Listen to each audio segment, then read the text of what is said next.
I think that this feels like all things at the same time. It's this extraordinary moment, this hate speech on, accelerated by social media and the leaders of one of the two parties. But this is not a Democratic president signing a Democratic law. This is something that upwards of 75% of Americans think is the right thing to do for our country. This is settled law, so said the Supreme Court in 2015 when it decided Obergefell. And this is a crowd that represents every painful, in many instances, lonely step in this long fight to get to today. And I wonder, I noticed you pointed out who got the pen. I know from my time in the White House that sometimes there are lots of pens, and there are lots of people who probably deserve a pen, Jonathan.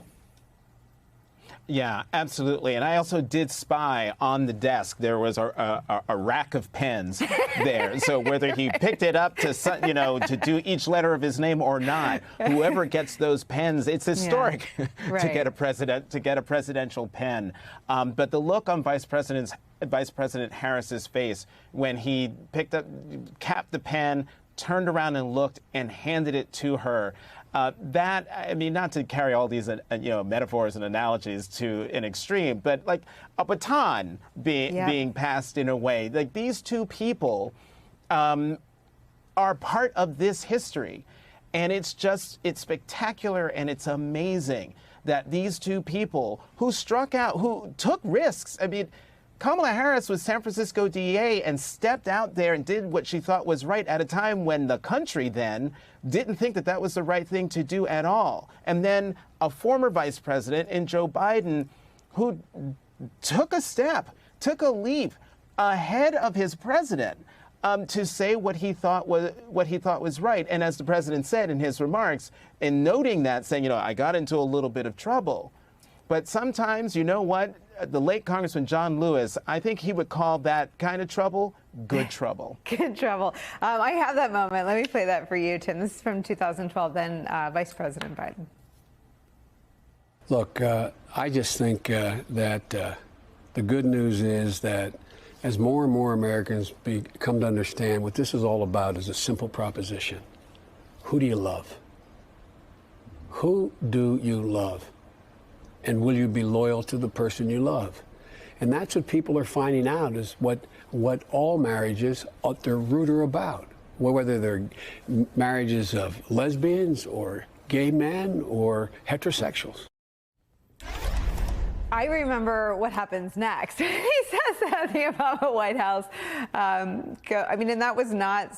He knew what he wanted to say. He knew how he felt. But he did say it first. And this is just I think this is the biggest event that I've seen at the Biden White House since the inauguration. Obviously, President Biden inaugurated in the thick of the COVID pandemic, so there are probably various factors. It is a very cold day today in Washington, D.C.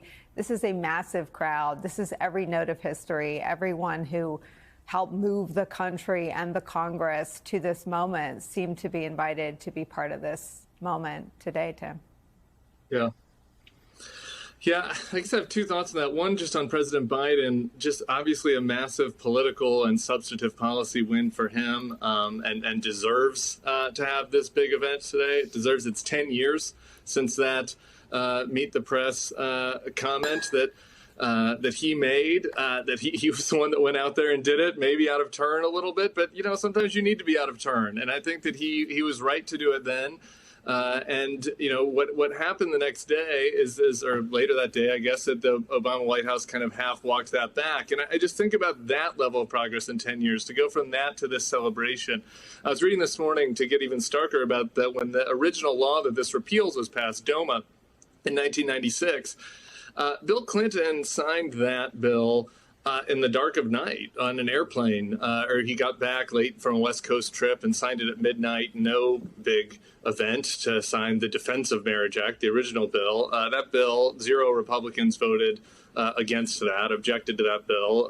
There were only 67 Democrats in the House, 14 in the Senate that voted to reject that. So just kind of thinking of that moment of 1996, he passes this bill, he signs this bill in shame, basically in secret.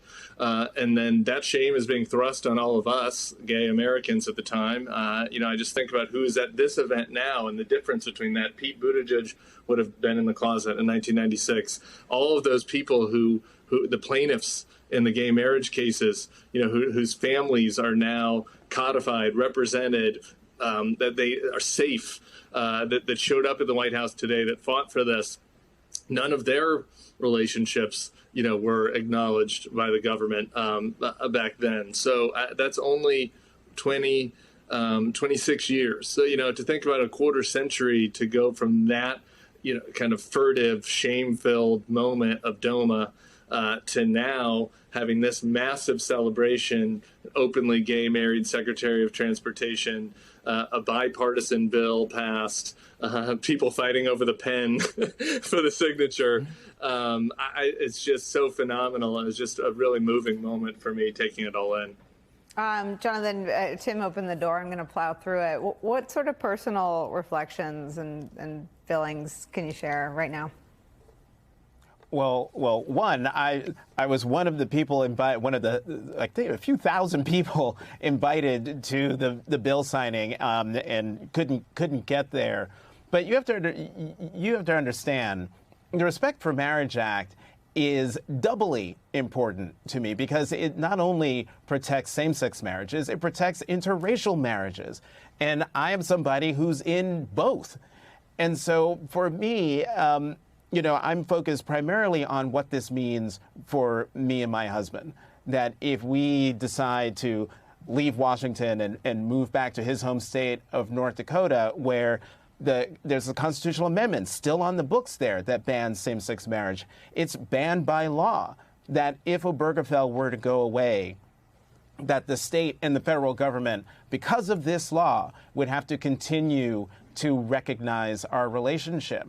And to piggyback on something Tim was saying about just the sweep of history here, a quarter century between the Defense of Marriage Act and where we are right now, thinking about all of the people the names we know, the advocates, the lawyers who argued the cases before the Supreme Court, before district courts, before lower courts, the people themselves, the plaintiffs who decided to take action, to stand up for themselves, and then at the same time stand up for me, and to stand up for Tim, and to stand up for Rachel, and to stand up for all of our friends and colleagues who all we want to do is live our lives with dignity, and live our lives with the people we love, and to raise our families in the best way we can, and to impart the values